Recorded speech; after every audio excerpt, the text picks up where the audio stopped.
오늘 말씀은 시편 9편에 있는 말씀입니다. 1절부터 10절 말씀 저와 함께 교독하도록 하겠습니다.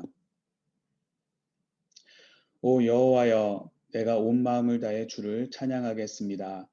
주께서 행하신 놀라운 일들을 내가 모두 말하겠습니다. 내가 주를 기뻐하고 즐거워하며 가장 높으신 주의 이름을 찬양하겠습니다.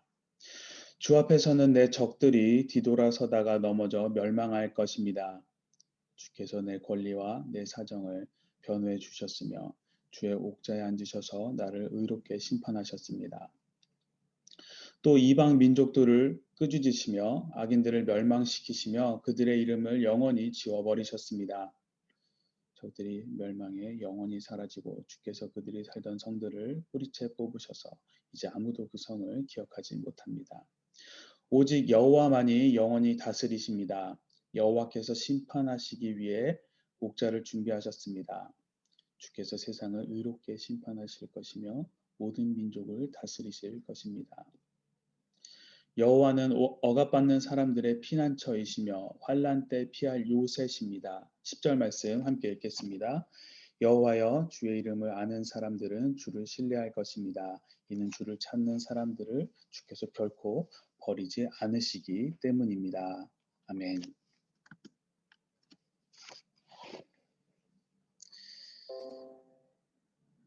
네, 오늘 말씀인 시편 9편은 어떤 다윗이 쓴 시죠. 네. 근데 다윗이 쓴 시인데 어떤 특별한 사건을 염두에 두고 쓴 시가 아닙니다. 하나님은 악인에게 합당한 심판을 하시고 하나님을 신뢰하는 자에게는 구원의 은혜를 베푸신다는 것을 생각하며 과거에 하나님께서 자신에게 베푸신 것들을 기억하면서 그것에 감사하면서 찬양하는 다윗시이죠. 그래서 오늘 시편 9편은 지혜시이면서 감사시로 분류를 합니다. 일반적으로 감사시가 하나님께서 이미 베푸신 과거의 은혜를 찬양하는 경우가 많은데 오늘 본문인 시편 9편은 과거의 은혜뿐만 아니라 앞으로 하나님께서 우리들에게 자신에게 베푸실 은혜까지 찬양하고 있기 때문에 다윗의 신앙의 깊이가 얼마나 깊었는지를 우리는 이 시를 통해서 확인을 해볼 수가 있습니다. 오늘 본문인 시편 9편의 전체는 아니고 상반부죠. 오늘은 1절부터 10절은 크게 세 파트로 나눠볼 수가 있습니다.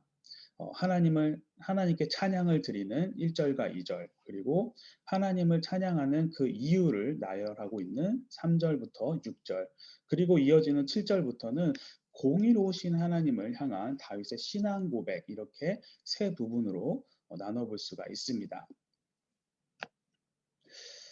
시편 9편이 쓰여진 배경에 대해서는 우리는 정확하게 알 수는 없습니다. 그렇기 때문에 다윗이 하나님께 감사드리는 정확한 이유 또한 알지 못합니다. 하지만 그 6절의 내용을 비춰서 볼 때 다윗은 자신들을 대적하는 자들로부터 승리하게 하신 하나님의 은혜를 입은 것으로 보입니다. 그래서 1절에서 다윗은 여호와께서 행하신 놀라운 일을 회상을 하면서 이에 감사 노래를 부르죠. 우리 1절과 2절 말씀을 함께 읽어보도록 하겠습니다. 오 여호와여, 내가 온 마음을 다해 주를 찬양하겠습니다. 주께서 행하신 놀라운 일들을 내가 모두 말하겠습니다. 내가 주를 기뻐하고 즐거워하며 가장 높으신 주의 이름을 찬양하겠습니다. 아멘. 자, 1절에서 다윗이 하나님을 찬양을 합니다. 그것도 그냥 하나님을 찬양하는 것이 아니라 온 마음을 다해서 찬양을 하겠다고 하죠. 온 마음, 전심으로 마음을 다 바쳐서 하나님을 찬양하겠다는 것입니다. 여기서 다윗이 이야기하는 이 찬양하겠다라는 동사, 오대라는 동사인데 이 오대는 감사하다라는 의미를 담고 있습니다. 그러니까 찬양시이면서 감사 찬양시로 우리가 세분해서 오늘 시를 볼 수가 있겠죠. 그러면서 이 5대의 시제가 중요한데 이 5대의 시제는 미완료형입니다. 미완료형. 그리고 1절 끝에 모두 말하겠다라는 이 말하겠다, 아사페라, 그 돌에 새겨 넣겠다라는 의미인데 이 시제 또한 시제가 미완료형입니다. 즉 찬양하겠다, 말하겠다 이 시제가 미완료형으로 쓰여졌습니다. 무슨 말인가? 하나님을 감사히 찬양을 하고 하나님의 이 놀라운 일들을 전하는 것이 이번이 끝이 아니라는 것이죠. 끝이 아니라 앞으로도 지속적으로 계속 하겠다라는 것입니다. 이 1절 말씀을 통해서 다윗은 하나님의 그 모든 그 하나님의 행하신 그 특별한 일들, 행하신 일들을 계속 전하는 것에 최선을 다할 것을 다짐을 하고 있습니다. 그러면서 이 감사 찬양과 하나님을 전하는 데 있어서 2절에서 어떻게 한다고 하죠? 기뻐하고 즐거워하며 찬양을 하겠다라고 합니다. 2절에 이 찬양하겠다도 똑같이 미완료형으로 쓰여져 있습니다.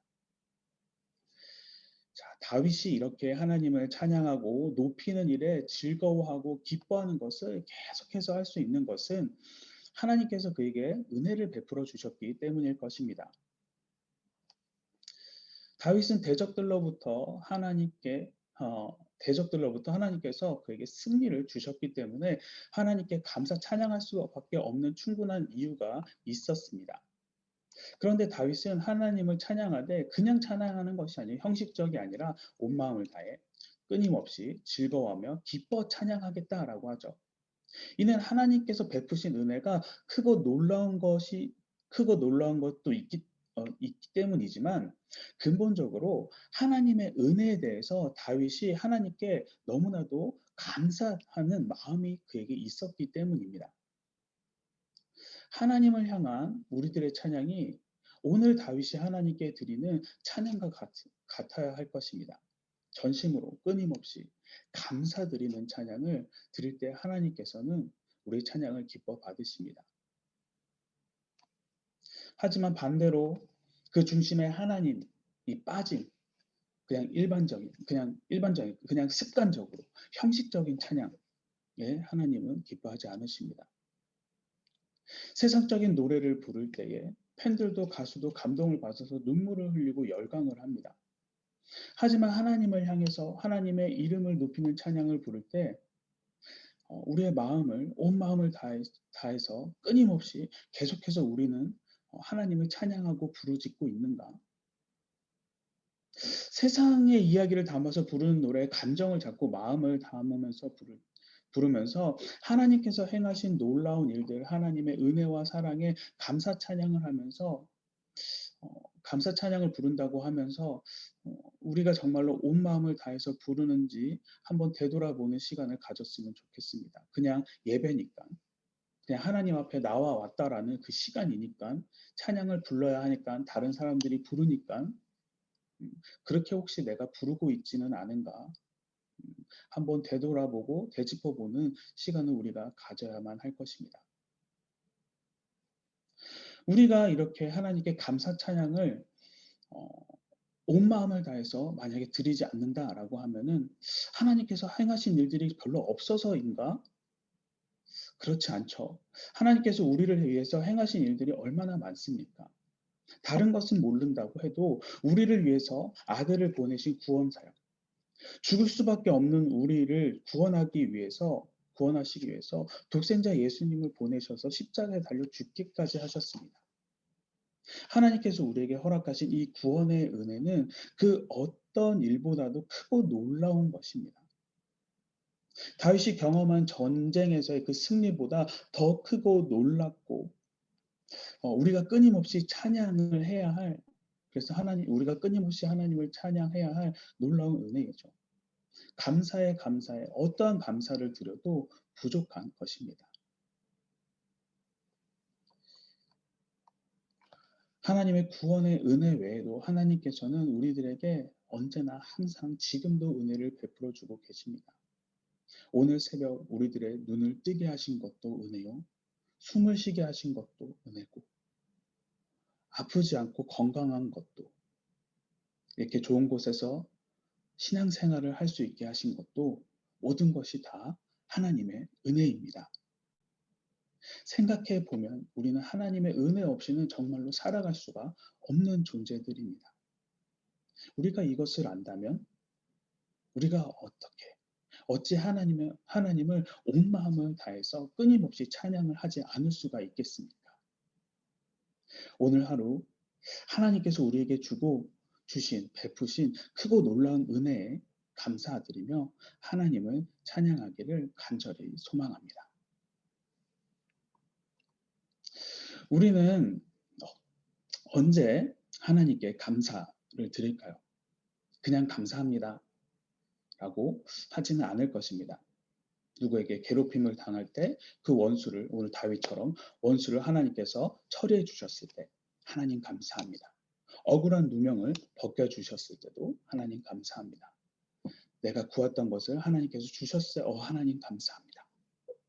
이처럼 하나님께 드리는 감사에는 감사의 이유가 있습니다. 감사라는 그 결과가 나오기 위해서 감사할 그 조건, 그 원인이 제공이 되죠. 오늘 시편 9편 1, 2절에서 하나님을 향한 그 지속적인 감사 찬양을 이야기한 다윗은 이어지는 3절부터 6절을 통해서 감사의 찬양의 그 이유를 이야기를 합니다. 그 이유를 보면은 3절에서 원수가 도망가다 넘어지고 4절에서 나를 주님께서 보호해 주시고 이렇게 심판해 주시고 5절을 보면 이방 민족을 꾸짖고 지어버리시고 마지막 6절에서 보면은 적들이 사라지고 사람들이 그들조차 기억하지 못하게 하셨기 때문이다라고 이야기합니다. 정확히 보면은 다윗 대신 원수를 갚아주신 그 하나님의 은혜에 감사 찬양을 드린다는 것이죠. 그러면서 우리는 한 가지 알게 되는 것이 있습니다. 알게 되는 것은 우리가 감사해야 하는 하나님은 자신의 자녀들에게 언제나 그 원인을 먼저 제공하는 분이시라는 것입니다. 막무가내로 그냥 감사하라라는 분이 아니라는 거예요.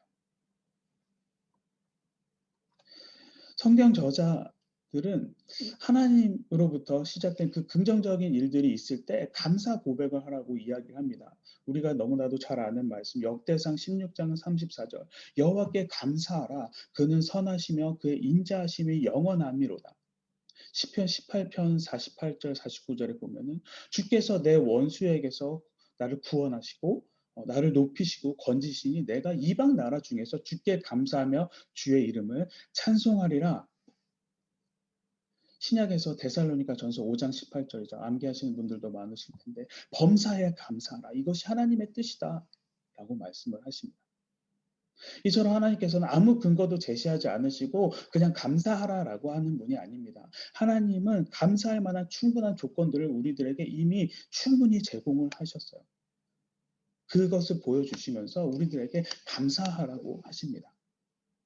따라서 만일 우리가 하나님이 우리를 위해서 행하신 일들을 깨닫고 잊지 않았다면은 우리는 절대 하나님께 감사를 잊어서는 안 되는 자들입니다. 왜냐하면 하나님은 늘 우리에게 은혜를 베푸시고 주님께 감사 찬양을 드릴 수 있도록 감사의 조건들을 우리들에게도 지금도 끊임없이 붓고 계시고 있는 분이기 때문입니다.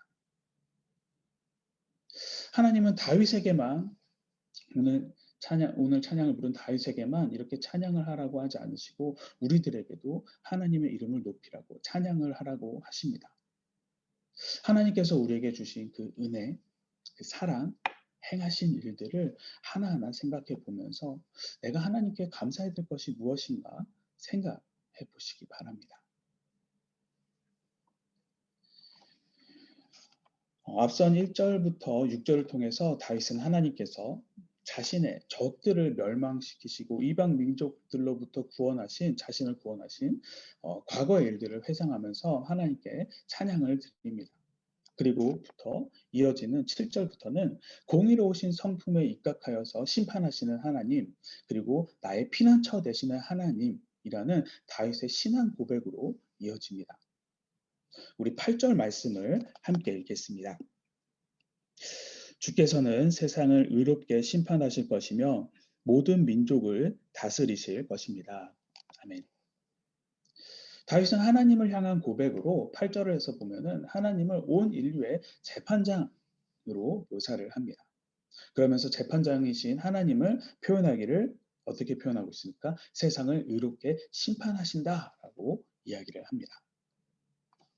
우리가 사는 이 세상은 이 세상 가운데 의로운 재판장이 일어날 때도 있고 인간의 그 불의한 재판장이 일어날 때도 있고 그리고 인간이 만든 그 법과 질서가 인간의 그 삶 속에 영향력을 미치지 못할 때도 있습니다. 하지만 하나님은 시간과 장소를 초월하셔서 항상 세상을 의롭게 심판하시는 분입니다. 이러한 하나님의 심판을 절대적으로 신뢰하여도 결코 실망하는 일이 없습니다. 왜냐하면 재판관이신 하나님, 그리고 하나님이 행하시는 그 심판의 과정, 그리고 내리시는 그 판결은 세상에서 인간의 재판관으로 인해서 이루어진 것과는 전혀 다르기 때문이죠. 하나님은 공의로우신 하나님, 의로우신 하나님, 정직으로 심판하시지만 세상에서 이루어지는 심판은 불공정하거나 불완전한 경우도 많기 때문입니다. 12년 전에 사건으로 무기징역을 받은 자가 있었습니다. 그리고 12년이 지나서 무죄를 받고 얼마 전에 풀려난 사건이 있었습니다. 12년 전 무기징역을 선고받은 자는 당시 제대로 된 변호인도 구할 수 없었다라고 그때 상황을 이야기하였습니다. 세상에는 많은 재판관들이 있습니다. 그리고 그들은 다 공의와 정직으로 재판을 한다라고 이야기를 하죠. 그리고 실제로 많은 재판관들이 자기 양심과 법에 따라서 재판을 하십니다. 그래서 세상에는 그런 정직한 재판관들로 인해서 질서가 어느 정도 잡혀 있는 것처럼 보입니다. 하지만 세상의 재판관들에 의해서 진행되는 재판에서 억울한 사람들은 끊이지 않고 계속해서 생겨나고 있습니다. 똑같은 경우인데도 판결이 뒤바뀔 때도 있고 정말 그래서는 안 되지만 돈으로 재판관을 매수하여서 유죄가 무죄가 될 때도 있고 돈이 없어서 변호사를 선임하지 못해서 억울하게 감옥에 가는 경우도 있습니다. 인간의 그 미숙한 판단력으로 인하여서 사건의 진상을 제대로 파악하지 못하여서 판단을 내릴 때도 있죠. 판정을 내릴 때도 있습니다. 힘있고 가진 자들은 같은 잘못을 해도 판결이 약하고 없는 자들은 훨씬 더 강하게 내려질 때가 비일비재하죠. 이러한 일이 일어나는 곳을 어떻게 공의와 정직에 의한 심판이라고 할 수가 있겠습니까? 법 앞에 모든 사람은 평등하다. 초등학교 때 교과서에서 배운 내용입니다.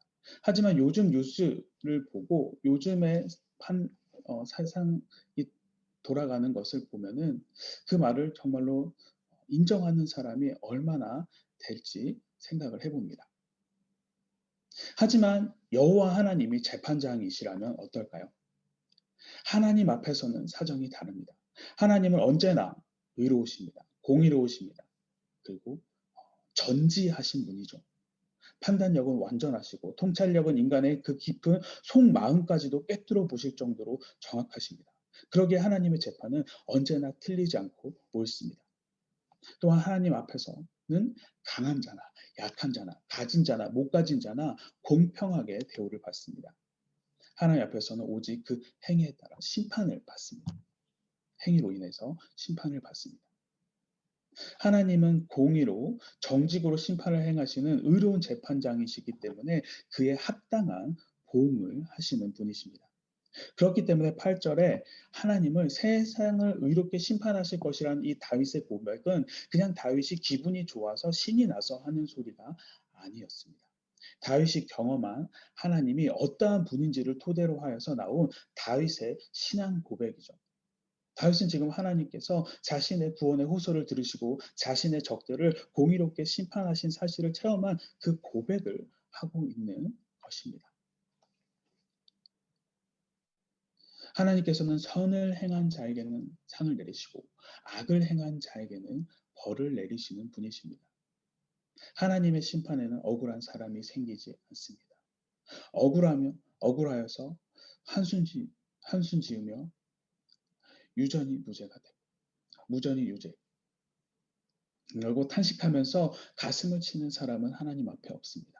오직 하나님의 의로운 심판에 대해서 찬양하는 의인의 찬양 소리와 하나님의 그 공의로운 심판으로 인하여서 낙심하는 악인들의 탄식하는 소리만 있을 뿐이죠.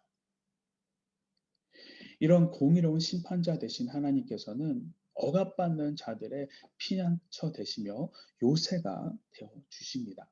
그리고 이렇게 요새 되시는 하나님은 하나님을 찾는 자들을 절대 버리시지 않습니다. 삭돈 목자는 자신의 양을 버리지만 참된 목자는 자신의 양을 버리지 않듯 우리의 참된 목자 되신 하나님께서는 자신의 양된 자들을 버리시지 않으시고 자기 양을 위해서 오히려 목숨을 버릴 만큼 그들을 보호해 주시는 분이십니다. 그러기에 주님의 어린 양, 하나님의 자녀된 자들은 공의와 정직으로 재판하시는 하나님을 의지해야만 합니다. 우리 하나님만이 우리의 요새 되어 주시는 분이심을 믿고 따라야만 할 것입니다. 사랑하는 성도 여러분, 우리가 이 세상을 살아가는 동안에 정말 참으로 억울하고 답답한 일을 많이 만나게 됩니다. 경험하고 싶지 않은 일도 경험하게 됩니다. 진리는 무시당하고 약해 보이고 거짓과 속임수가 세상에서의 승리하는 길처럼 보이기도 합니다. 그런 경험도 하기도 하죠. 이럴 때 우리 낙심에 빠지게 되고 그리고 해서는 안 되는 약한 마음이 들기도 합니다. 하지만 모든 이의 재판관 되신 하나님의 심판은 끝난 것이 아닙니다. 하나님은 결정적인 심판의 그때를 기다리고 계십니다.